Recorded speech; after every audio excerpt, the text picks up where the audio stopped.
Saat Prabowo Subianto masih menjabat sebagai Menteri Pertahanan, sebuah foto nyentrik seseorang nampak terpajang di ruang kerjanya di Kementerian Pertahanan. Foto sosok itu tampak sedang menggunakan telepon satelit. Foto itu berada di antara foto Jenderal LB Murdani dan Jenderal M. Yusuf. Pastinya dia bukan sosok biasa, dan sudah barang tentu sosok ini adalah seorang perwira tinggi militer. Foto itu nampak unik dan menarik perhatian. Berbeda dengan foto LB Murdani dan M. Yusuf yang memakai seragam militer lengkap dengan pangkat bintang mereka, di foto itu sosok ini tidak memakai seragam militer. Dia memakai topi koboi, memakai jaket army look berbahan kanvas, dan sebuah sal khas kain timur terbalut di lehernya. Tapi di pinggangnya nampak melingkar kopel tentara yang menyangga sebuah handgun holster di sebelah kanannya. Siapa tentara nyentrik ini? Dan kenapa dia memakai pakaian sipil seperti itu? Dia adalah Dading Kalbuadi. Pangkat terakhirnya adalah Letnan Jenderal. Foto itu diambil sekitar tahun 1975 ketika sang jenderal tengah memimpin operasi Flamboyan di Timur Timur, sebuah operasi clandestine sekaligus operasi intelijen tempur di masa-masa awal infiltrasi Indonesia ke Timur Timur.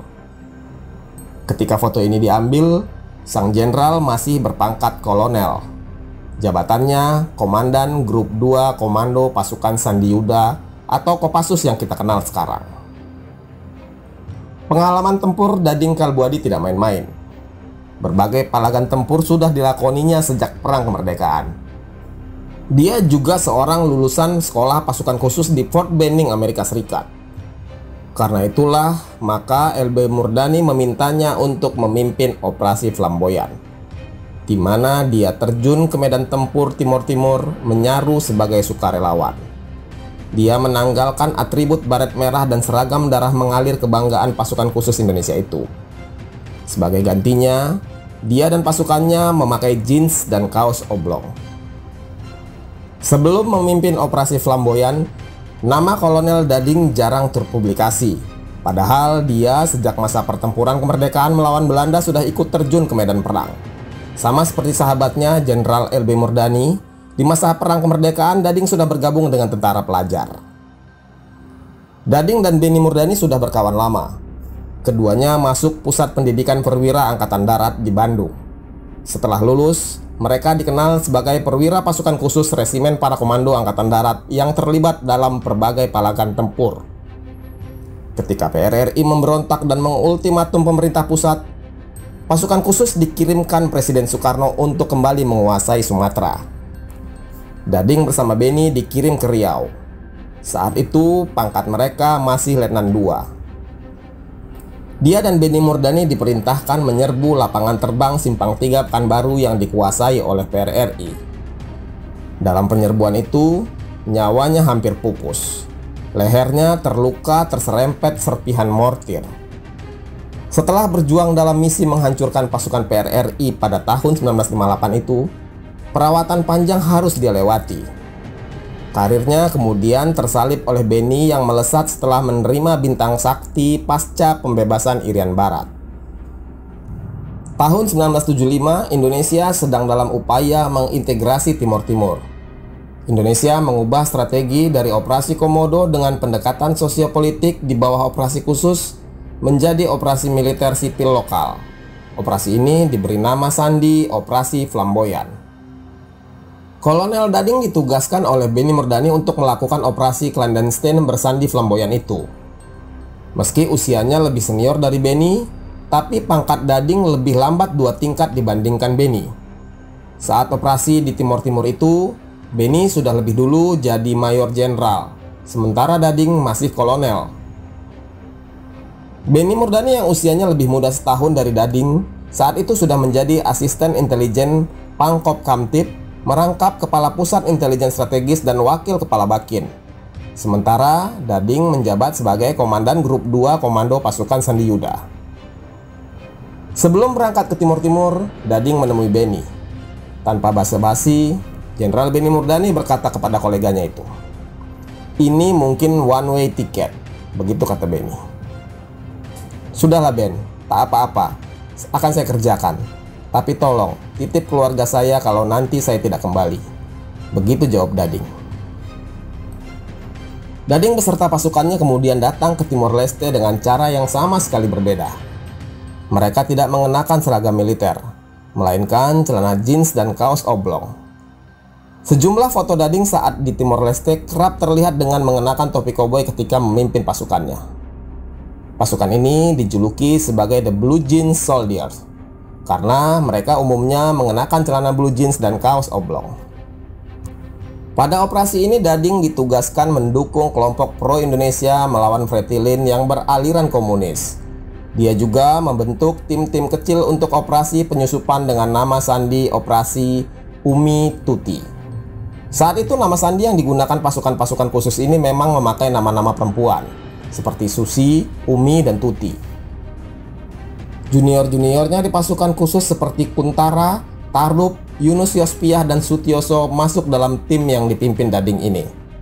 Nantinya mereka semua mencapai pangkat jenderal. Pada tanggal 27 Agustus 1975, tim Umi di bawah pimpinan Mayor Infanteri Sofyan Effendi diberangkatkan ke Atambua dengan pesawat menuju ke Kupang. Kemudian mereka meneruskan perjalanan ke Motain lewat laut dengan menggunakan kapal bea cukai. Seluruh anggota mengenakan pakaian preman agar tidak menarik perhatian. Sementara Kapten Infanteri Sutioso dan anak buahnya menyamar sebagai mahasiswa yang sedang KKN. Senjata dan amunisi dimasukkan ke dalam karung yang dibubuhi dengan tulisan yang berbunyi sebagai alat pertanian.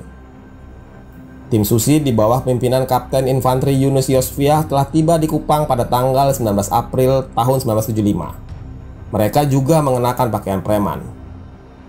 Mereka masuk dan menyusup ke timur-timur dengan kelompok-kelompok kecil untuk membentuk basis-basis gerilya dan melakukan penyerangan. Dading Kalbuadi diberi target oleh Benny Murdani untuk menguasai Balibo, pintu gerbang timur-timur di sisi utara yang paling dekat dengan pelabuhan Roger East. Penguasaan Balibo penting bagi militer, karena dari situlah kapal perang Indonesia akan ditempatkan. Di kemudian hari, kapal perang TNI bisa dengan mudah mengangkut pasukan memasuki Timur Timur. Setelah Balibo dikuasai, operasi militer berlanjut. 7 Desember 1975, ibu kota Timur Timur, Dili, diserbu serentak dari darat, laut, dan udara. Perlahan tapi pasti, Timur Timur dikuasai Indonesia. Tinggal yang belum beres adalah gerombolan pasukan Fretilin berambut ikal gondrong yang bergerilya di gunung-gunung. Para anggota The Blue Jeans Soldiers ini juga ikut memburu milisi Fretilin yang melarikan diri ke hutan-hutan dan gunung-gunung usai kota-kota besar di Timur Timur dikuasai oleh TNI. Fretilin yang kabur ke hutan dijuluki Kribo Hutan karena umumnya memiliki rambut kribo. Operasi Flamboyan melambungkan nama Dading Kalbuadi. Meski sudah malang melintang di berbagai operasi tempur, tapi bagi Dading tak ada yang lebih berkesan ketimbang operasi di Timur Timur. Selama operasi itulah, Dading naik pangkat sekaligus naik jabatan menjadi Panglima Komando Daerah Pertahanan dan Keamanan Timur Timur dengan pangkat Brigadir Jenderal. Dading baru meninggalkan Timur Timur sekitar tahun 1978. Dia dipindah tugaskan ke Bali menjadi Panglima Kodam Udayana. Tapi bukan berarti dia sama sekali lepas dari masalah keamanan Timur Timur. Karena wilayah pertahanan Kodam Udayana meliputi Provinsi Bali, Nusa Tenggara Barat, Nusa Tenggara Timur, dan Timur Timur. Tugas menjadi Pangdam ini dia emban sampai pada tahun 1983. Karir Dading menanjak lagi ketika Benny menjadi Panglima ABRI pada tahun 1983 hingga 1988. Dading ikut terangkat. Ia ditunjuk menjadi Kepala Staf Umum ABRI pada tahun 1986.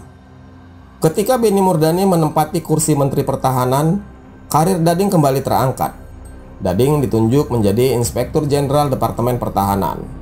Inilah jabatan terakhir di lingkup militer yang disandang Dading.